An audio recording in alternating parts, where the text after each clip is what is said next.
Coucou tout le monde, c'est Nat, ravie de vous retrouver pour cette nouvelle guidance, ce nouveau message des ancêtres pour la semaine du 12 au 19 décembre.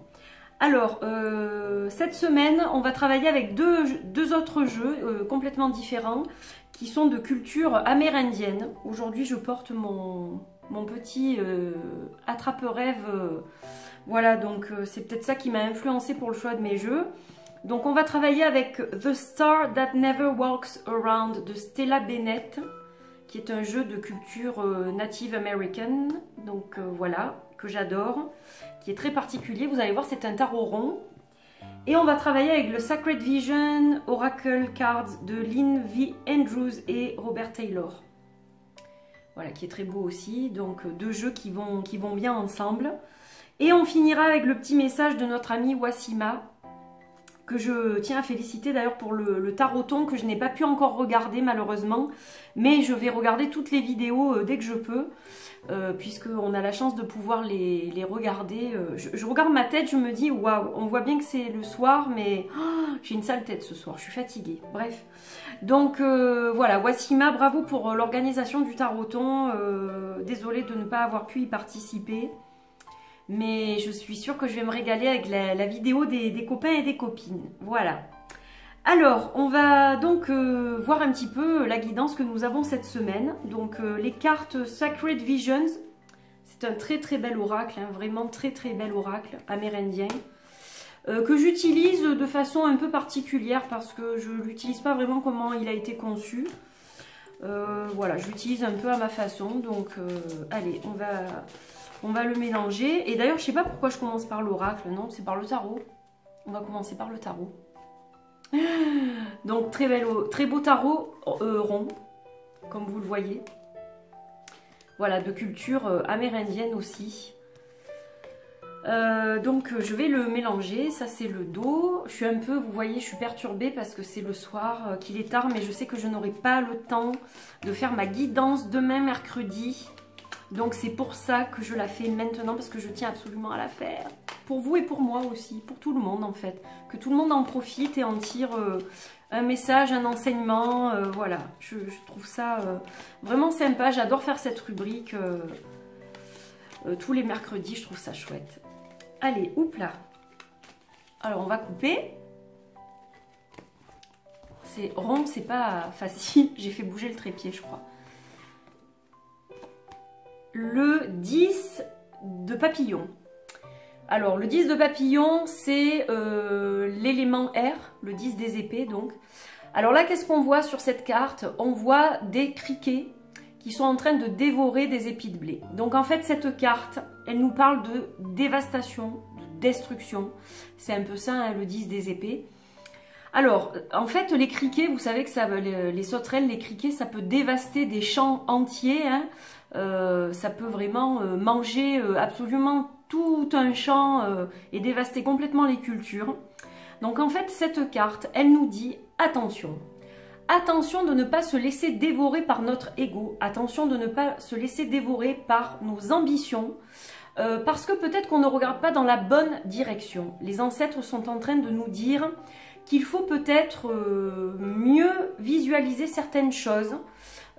Et que quand vraiment on n'arrive pas à avoir l'esprit clair, peut-être qu'il faut demander à une aide extérieure sa vision des choses. Donc en l'occurrence, la vision peut-être des ancêtres.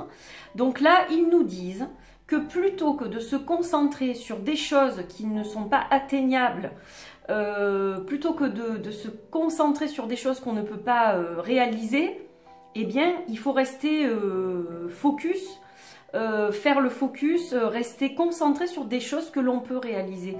Donc en fait, en gros, le message le plus court et le plus clair que je peux vous dire avec cette carte, c'est tout simplement laissez de côté les choses qui ne sont pas réalisables, du moins pour l'instant, et concentrez-vous sur ce qu'il est. Et vous verrez que vous aurez un résultat. Voilà, plutôt que de s'éparpiller dans plein de choses différentes qui ne mènent à rien. Voilà le message que nous avons. Donc c'est une petite alerte cette semaine, hein. Voilà. Alors pour l'oracle, donc on va regarder l'oracle de la vision sacrée.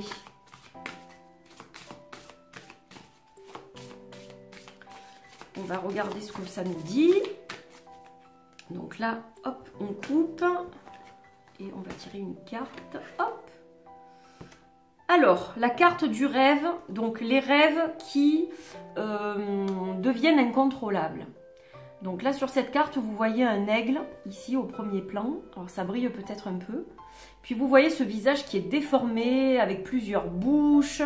Voilà, c'est quelque chose d'un peu particulier. Alors, cette carte, elle nous dit, donc c'est vrai que ça va bien avec la carte de tarot qu'on a sortie précédemment, parce qu'elle nous dit, attention à ne pas perdre le focus. C'est-à-dire que les rêves, c'est très bien, il faut être à l'écoute de nos rêves, donc les rêves que l'on fait la nuit, les rêves diurnes aussi que nous pouvons avoir.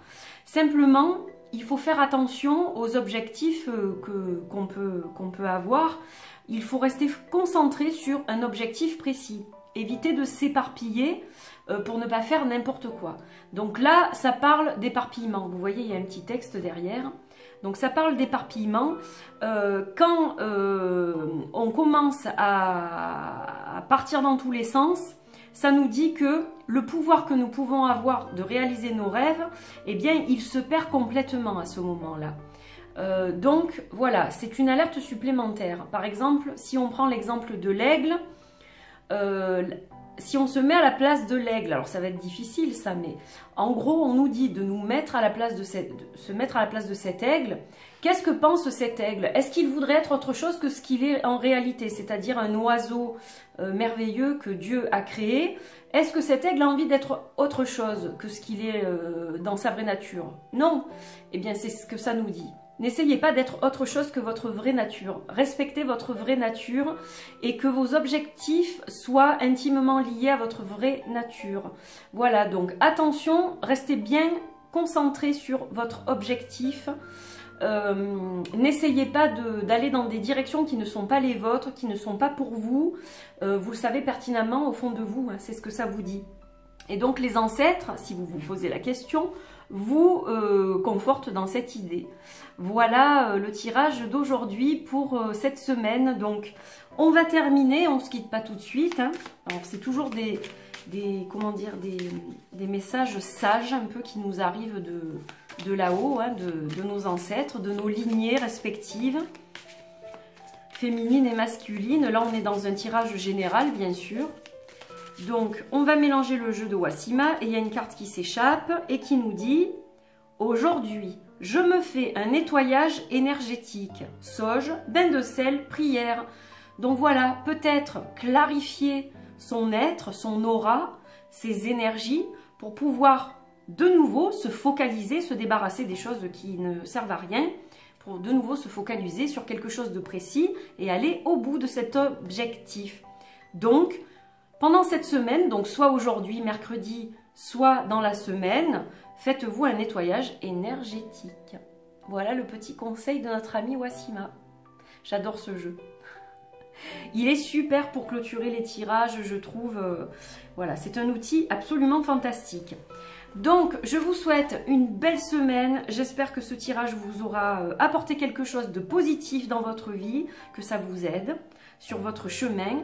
Et je vous embrasse, je vous dis à la semaine prochaine pour un nouveau message des ancêtres.